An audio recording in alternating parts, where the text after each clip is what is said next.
that's low budget or poorly put together, but apparently that's not the case. So I read a few of the reviews and I watched a few reviews as well, and everything people were talking about actually did make it sound fun bad. So I decided to do what I love to do.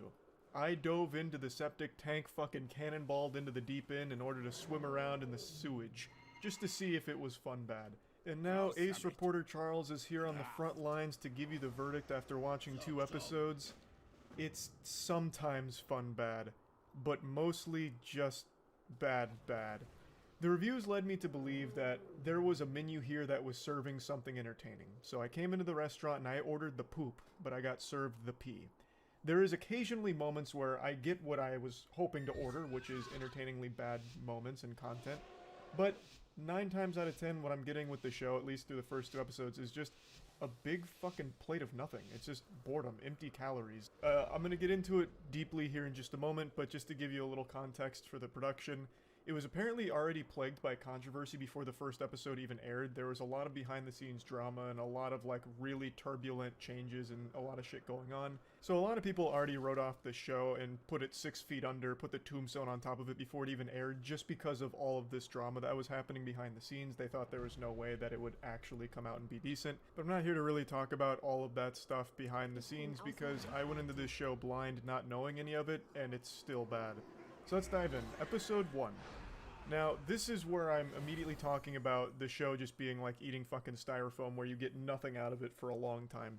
For the first 40 minutes, unless you're really just like, auga, titties, there's not a whole lot of, like, interesting things happening. Now, I mention boobies here because within the first 5 minutes, they're immediately going into just showing you tits, and it even becomes a plot point. A plot point that they kind of harp on for a good chunk of screen time, actually, where the main character, Jocelyn's, doing a photo shoot, and then she just, you know, derobes herself to show full bare breasts, and she just wants to let those honkers go bonkers, but there's an intimacy coordinator on set who's telling her she can't do that because it hasn't been approved by the intimacy board, the executive branch of booby coordinators, and they get mad at him for it, for trying to put the kibosh on that, because she wants to just let it all hang out, and he's saying, no, we really need approval, it's how these things go. And he's just doing his job. And he's being framed as a villain here. Like, the main character, Jocelyn's getting mad at him, her staff is getting mad at him, eventually they just try and, like, scheme on how to get him out of the equation, so they lock him in a bathroom. So I just found that pretty interesting, that its first major plot point, I suppose, is just titties. Like just underlined titties. How are we gonna get people hooked on our show? Obviously, the tried and true method. We're going fucking caveman brain. Show them the milkers. And that's the whole first part there, really. Like, that's actually the first instance of conflict or anything, really, exposition. Which was an interesting idea, an interesting call to make. But yeah, like I said, if you're not just going into this for softcore porn reasons and, like, your eyes popping out of your sockets like a cartoon character when you see titties, I just really don't think there's a whole lot to get invested in within the first 40 minutes of episode 1. Now, to quickly blast you here with the cliff notes, episode 1 focuses mainly on our main character Jocelyn, who is a massive pop star, but has recently fallen on hard times due to some tragic events that have happened in her life. She's had some very tragic things happen, like the loss of her mother, and they keep mentioning that she had a psychotic breakdown at one point. And 2, she just recently had one of her pictures leak. And it's not a picture that you'd necessarily be hanging on your refrigerator. It's not exactly a good photo. It's a picture with cum on her face. So she got glazed, and the picture surfaced online through a leak, and it became the #1 talked about thing in the world, so people are making fun of her, and everyone's talking about, you know, Jocelyn, the mega pop star, all cummy-faced now. So now she's tackling that stress on top of the stress she's already experiencing through everything she's been through, and she now has a single coming out for the first time in a year, and she's not super proud of it. Everyone's encouraging her that it's an amazing song, but she herself is a little on the fence about the real quality of it. That's kind of the first half in a nutshell. They were also playing a little game of keep away with Jocelyn's phone, so that way she wouldn't see the cum face picture and find out that it leaked and she's been trending online all day. And eventually she does find out, they do tell her, and she takes it like a champ. She says, it could be worse. And she's not wrong, it could have been worse. That could have been like a full-blown Goatsy situation, right?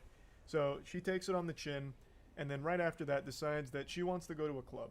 So her and her friends go to a club where she meets the Weeknd, Tedros. So Tedros is the owner of the club that she attends, and as he's, playing music, he calls her out. He's like, "Holy shit, that's Jocelyn! We've got to dance." So they dance, and then immediately fall in love, basically. They start grinding, and they go to a stairwell where they're about to do a little canoodling, but then one of Jocelyn's friends, who's also her assistant, it kind of kills the mood, but they still got close. They exchanged contact information like it was a goddamn car accident, and they go their separate ways. The following night, Jocelyn is talking to her best friend slash assistant and says that she wants to bring Tedros over. And so she does. And now finally, after 45 grueling minutes, we get to the part where it gets fun bad, entertainingly stinky. We spent 45 minutes on the fucking Oregon Trail here going through all kinds of, unpleasantries, and now we're finally to a point where we can put a smile on our face. Before going into it, I would like to say that I'm actually surprised now, after watching the first 45 minutes, at how low the ratings are for it. Even though I found it uninteresting, I didn't find it to be like the most horrible show ever, like a lot of the reviews would have you believe. The cinematography is actually pretty good. It's shot well. Like, the show is well made. The biggest problem with the show is that it's uninteresting, and it's focusing on the worst parts of its narrative. It's focusing on the most unlikable parts of what the show is crafting. So it's putting all of the focus in the wrong areas, which I imagine most people are just tuning out for. So they just don't have any investment in it, and it makes it hard to actually care about what's going on. But as a show, I don't even think it's that horrible, like as bad as the reviews are making it seem. It's just fucking boring. That's by far its biggest sin for the first 45 minutes. But now, we get to Tedros coming into the equation. So he shows up to her house, and I can't show you the clip, but I will show you a screenshot. Tedros walks up to this house like he's the goddamn Terminator. Look at the atmosphere here. It's like a scene out of Courage the Cowardly Dog. Like, this shit is like when SpongeBob and Mr. Krabs went to the cemetery to get the #1 drink hat. Like, it is haunting.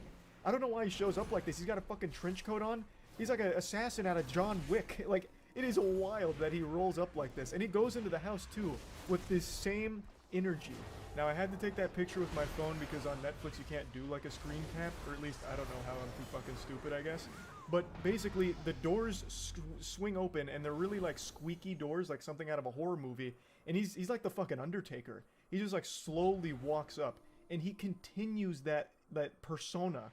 Like, this haunting presence, even once he gets to the house. It is so weird. So much so that the assistant, Jocelyn's assistant, is like, "Oh, this guy's got weird vibes." So she's clearly, like, a little perturbed by it as well. And he just keeps it going. It's like a 5 or 6 minute scene of him rolling up and going into the house where he's, like, creepily playing the piano while looking at Jocelyn's assistant, like, dead in the eyes, staring a hole through her fucking soul. And then he pours himself a drink, and then he's, like, checking his teeth in the mirror, licking himself, playing around with his trench coat, and then he starts sniffing her pillows, just actually taking a huge huff of the fumes from her pillows. It's so goofy. Like, beautifully goofy. Now, while he's doing all of this, Jocelyn's getting ready because she's very excited to have sex with him. And then she goes, meets him, and then wants to show Tedros her song. She wants an honest opinion and says that he's enough of an asshole to be honest with her. So she plays the song for him, and he says he likes it, but he doesn't believe her. To which she's like, "What do you mean? That doesn't make sense. What do you mean you don't believe me?" He says he doesn't believe that she knows how to fuck. So we're getting very 50 Shades of Grey here. That gave me the same tingles as the 50 Shades of Grey movie when Christian says, "I don't make love, I fuck." It's so skin-crawlingly cringe. So he's like, "I don't believe you know how to fuck." And she's like, "I know how to fuck." And then he like takes her robe off, and I shit you not, wraps the robe around her head and then ties it around her neck. So it's like a manhunt fatality.